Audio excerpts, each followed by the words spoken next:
ఏవీబీ ధర్మ సమాజ్ పార్టీ ఆధ్వర్యంలో భూపాలపల్లి జిల్లాలో సర్దార్ సర్వై పాపన్న గౌడ్ 375వ జయంతి వేడుకలు ఘనంగా నిర్వహించారు.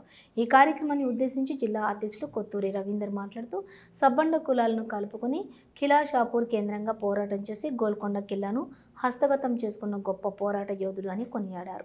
ఈ కార్యక్రమంలో జిల్లా కోశాధికారి బొజ్జపల్లి మహర్షి, బోయిని ప్రసాద్, రేణిగుంట అరవింద్, రవీందరు తదితరులు పాల్గొన్నారు. బడుగు బలహీన వర్గాల ఆశాజ్యోతి బీసీ ఎస్సీ ఎస్టీల ఒక యుద్ధం, ఒక ప్రభంజనం తెలంగాణ రాష్ట్రానికి మన ఆది జాంబవంతుడు అయిన వారసుడే అశోక చక్రవర్తి వారసుడు మరి శివాజీ మహారాజ్ వారసుడే సర్దార్ సర్వాయి పాపన్న గౌడ్. ఈ తెలంగాణ రాష్ట్రంలో మొట్టమొదటిసారి అణగారిన వర్గాల కోసం, పీడిత ప్రజల కోసం ఒక అగ్రవర్ణాల దురాంకారుల నవాబుల మీద యుద్ధం చేసిన ఏకైక వ్యక్తి సర్దార్ సర్వాయి పాపన్న గౌడ్.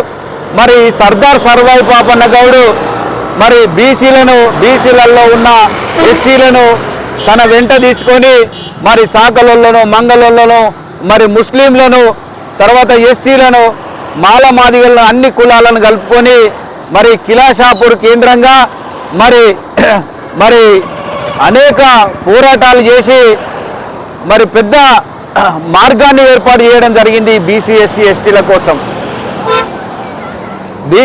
ఎస్టీల కోసం మరి పెద్ద మార్గాన్ని ఏర్పాటు చేయడం జరిగింది సర్దార్ సర్వాయి పాపన్న గౌడ్.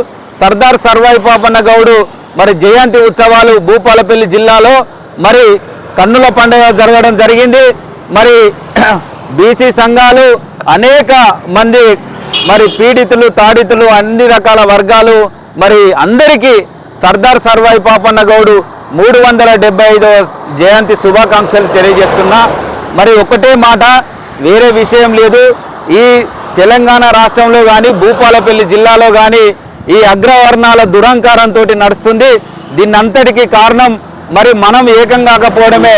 సర్దార్ సర్వాయి పాపన్న గౌడ్ ఆశయాలను కొనసాగించే విధంగా ఒక గౌడ కులం నుంచి బయలుదేరి మరి కిలాషాపూర్ కేంద్రంగా మరి అనేక సంస్థానాలే చేతులకు అప్పచెప్పే స్థితి రావడం జరిగింది. గోల్కొండ కిల్లా, అట్లా మరి భువనగిరి కిల్లా, అదంతా మరి ఆయనకు చేతికప్ప చెప్పడం జరిగింది.